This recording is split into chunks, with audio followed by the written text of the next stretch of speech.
여러분 안녕하세요. 공인회계사 감정평가사 곽상민이라고 합니다. 이번 시간에는 지난 시간에 이어서 이 취득세, 중과세 있잖아요. 지난번에 이제 개괄을 해드렸고 이번 시간에 구체적으로 어떻게 계산이 되는지 그리고 여러분들이 좀 더 신경 써야 되는 부분은 어떤 건지 좀 예시를 들어서 그리고 구체적인 수치를 들어서 좀 설명을 해드리려고 합니다. 자, 한번 같이 따라 보시죠. 자, 취득세 일반 세율은 일단 취득세는 일반 세율과 중과 세율로 일단 구분이 돼요. 근데 일반 세율부터 한번 생각해 볼게요. 원래 일반 세율만 존재했는데 2020년 8월 그 대책 있잖아요. 지난번에도 설명드린 그때 중과 세율이 도입이 됐습니다. 그래서 일반 세율은 자, 표를 한번 보시죠. 표 띄워주세요. 네. 거기 구분해 보시면 취득가액 6억 원 이하는 원래 1% 세율밖에 적용이 안 되고요. 좀 전에는 이제 6억에서 9억 원 이하는 이제 일정한 공식으로 계산을 했고, 그리고 9억 원을 초과하면 3% 이렇게 세율이 적용이 됐습니다. 그래서 이게 농특세 같은 경우에는 이제 전용면적 85제곱미터 초과하면 0.2%, 그리고 지방교육세는 취득세율 1 곱하기 2분의 1 곱하기 20% 이렇게 이제 계산이 됐었어요. 이 사례를 가지고서 한번 생각을 해볼게요. 먼저 시가가 10억 원인 주택을 취득한 경우를 한번 생각해 볼게요. 10억 원, 10억짜리. 이 취득세율이 계산을 한번 해봅시다, 머릿속으로. 이때 주택은 이제 전용 면적 85제곱미터 당연히 초과한다고 한번 가정을 해보겠습니다. 20평은 넘는다. 한번 생각을 해볼게요. 취득세율은 아까처럼 계산해보면 일단 85제곱미터 넘고 9억 원이 넘죠. 10억이니까 9억 원이 넘죠. 그러면 세율 구간은 맨 위에 있죠. 3% 세율 구간이네요.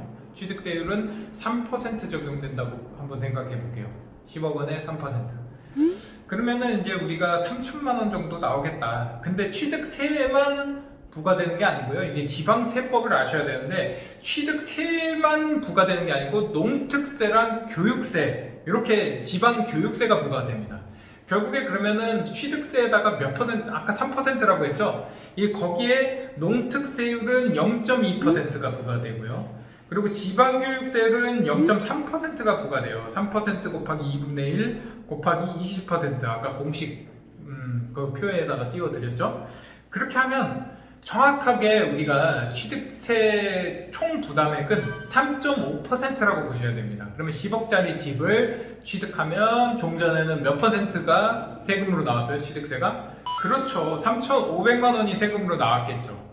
근데 이제 취득세 중과세율이라는 게 도입이 됩니다. 이것도 재밌는 부분이에요. 작년부터 이제 취득세 중과세율이 도입이 됐는데 한번 생각해 볼게요. 취득한 주택이 2주택 이상이면 일반 세율의 2~3배 이상 부과가 되는 게 중과세율입니다.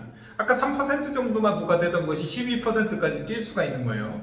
그러면 이 세율을 이제 취득한 주택이 조정 대상 지역에 소재하는지 아니면 비조정 대상 지역에 소재하는지에 따라서 세율 크기가 완전히 달라집니다. 그래서 보시면은 신규로 취득한 주택이 조정 대상 지역에 소재하면 신규로 취득한 주택이 이제 조정 대상 지역에 소재한 경우에는 취득세 중과세가 적용이 됩니다. 한번 생각해 볼게요. 케이스를 한번 생각을 해보는 건데 이제 첫 번째 케이스 한번 생각해 봅시다. 1주택자가 조정 대상 지역에 소재한 주택을 취득을 했다고 쳐볼게요. 1주택자가. 그러면 이때는 이제 2주택자가 돼버리죠. 1주택자인데 조정 대상 지역 내의 주택을 또 취득을 하는 거예요. 그러면 이때는 8%를 적용하는 게 원칙입니다. 2주택자 8% 조정 대상 지역에. 근데 이제 다만 일시적으로 2주택자가 됐어요. 그러면 1에서 3년 이내에 이게 이제 법에서 경과 규정이 있어서 그런데요. 1에서 3%를 적용해 줍니다. 일시적 2주택자는.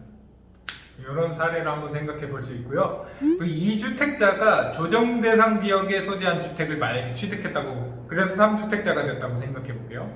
이 경우에는 3주택자가 되기 때문에 3주택자부터는 12%의 세율을 적용받아요. 12%. 이게 원칙입니다. 그래서 요거 표를 한번 띄워주세요. 표. 그렇죠.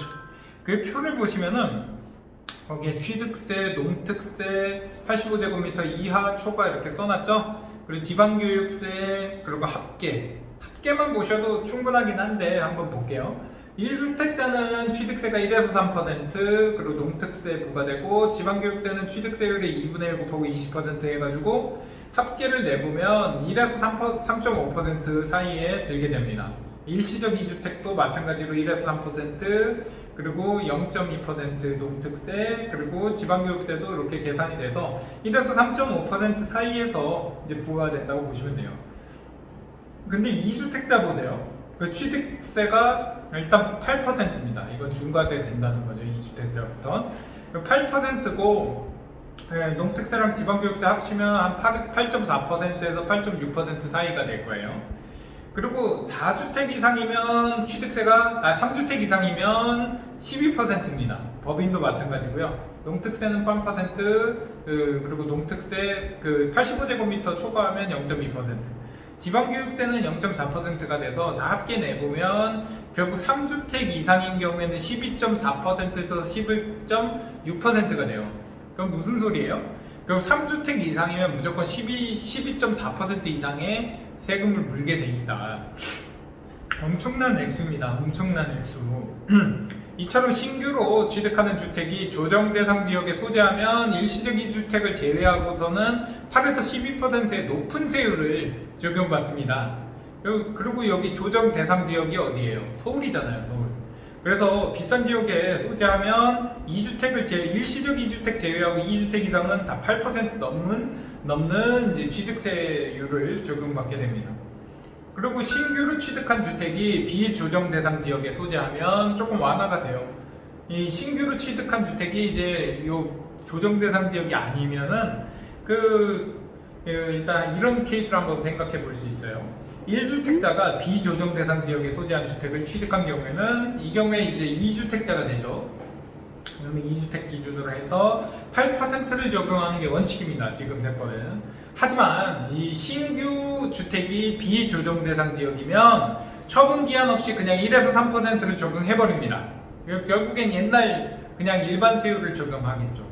그러면 지방에 소재한 주택을 배려하는 이게 정책이고요. 비조정 대상 지역이니까 다 지방이에요. 2주택자가 이제 비조정 대상 지역에 소재한 주택을 취득한 경우도 그 조정 대상 지역보다는 좀 완화가 됩니다. 이 경우에 3주택자가 되잖아요. 2주택자가 이제 비조정 대상 지역 하나를 또 추가로 취득을 하면 이때는 근데 12% 적용하는 게 원칙입니다. 그런데 신규로 취득한 주택이 이제 비조정 대상 지역이니까 지방이니까 이땐 낮은 세율인 8%만 적용을 해줍니다. 이런 걸 좀 따져보셔야 돼요. 그리고 만약에 여러분들이 엄청나게 부자라서 이 3주택자가 이제 비조정 대상 지역에 소재한 주택을 또 취득을 하면 이 경우에 4주택자가 되잖아요. 이렇게 되니까 이때는 12%를 적용하는 게 원칙입니다. 그리고 뭐 예외는 없겠죠. 왜냐면 4주택자부터는 투기 맞잖아요. 그러면 이제 무주택자가 이거 한번 생각해 볼게요. 1주택을 취득하는 경우에는 취득세가 어떻게 나올까요? 무주택자가 1주택 취득하면 무주택자는 개정된 취득세 중과세를 적용 안 받습니다. 내 집 마련 이제 새로 하겠다는데 누가 뭐 세금으로 이제 이 사람을 꿈을 짓밟을 수는 없잖아요. 다만 이제 무주택 상태에서도 이제 주택의 취득 시점에 이제 분양권, 입주권 아니면 주거용 오피스텔 이런 거를 이제 2020년 8월 12일 이후에 취득해가지고 보유 중이라면 이거는 이제 약간 투기로 보는 거예요. 그래서 주택 수가 증가해가지고 중과세가 적용될 수 있음에 주의를 해줘야 됩니다.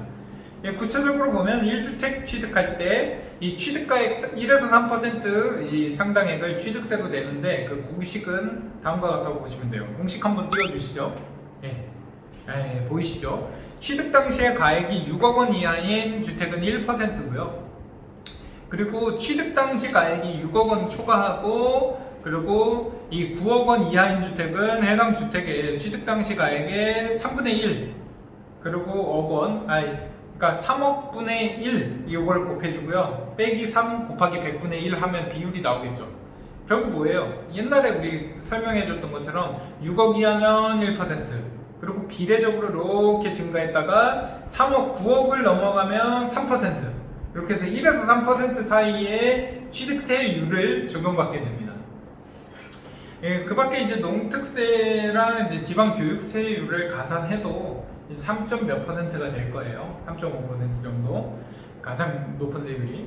그래서 결국 무주택자가 1주택 이게 주택을 취득해서 1주택자가 됐다. 그러면 1에서 3.5% 정도의 세율을 적용받는다. 그래서 별 부담이 되지 않는다. 이렇게 생각해 보시면 되겠습니다. 그리고 우리가 생애 첫 구입자 같은 경우에 취득세 감면 혜택이 있는데요. 생애 최초의 구입주택에 대해서는 취득세 감면합니다. 이게 현재 신혼부부에 대해서만 이게 허용하는 생애 최초 주택 구입 시에 이제 취득세 감면 혜택을 이제 연령 혼인 여부와 관계없이 확대 적용하고 있고요. 결국엔 생애 첫 주택 구입은 감면된다. 이 정도만 생각해 보시면 되겠어요. 감면율은 이래요. 1억 5천만 원 이하의 주택이면 100% 감면. 뭔 소리예요? 세금 안 낸다는 얘기죠. 1억 5천만 원 이하의 주택 사면. 그리고 1억 5천만 원 초과해서 3억 원. 수도권 경우에는 이제 4억 원까지는 이하면 50% 감면해줘요. 4억 원 초과하면 감면 혜택 없습니다. 생애 첫이고 뭐고 없어요.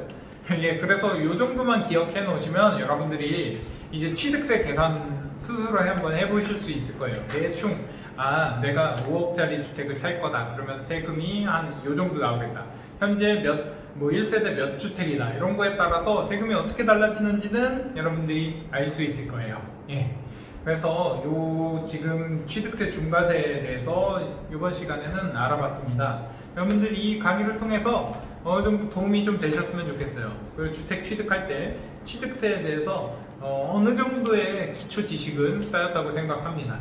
다음 시간에는 이제 취득세 계산할 때 그러면 우리가 1세대 몇 주택이라고 몇 주택에 따라서 세율이 달라지잖아요. 그 부분에 대해서 이제 몇 주택 계산하는지 그 계산 방식에 대해서 설명을 드리도록 하겠습니다. 오늘은 여기까지 마치겠습니다. 감사합니다.